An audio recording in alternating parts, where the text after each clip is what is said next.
Evet, atla bakalım. Oo, sabah saat 8:30.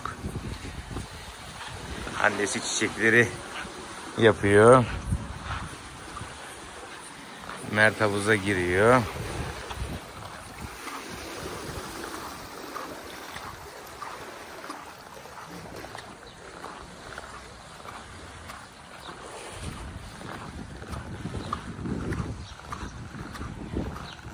Evet, salatalıklarımız olmuş.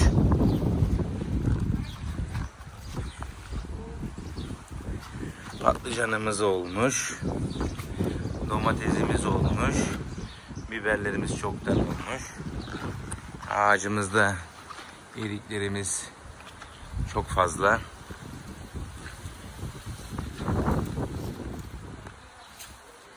Şurada göreceksiniz.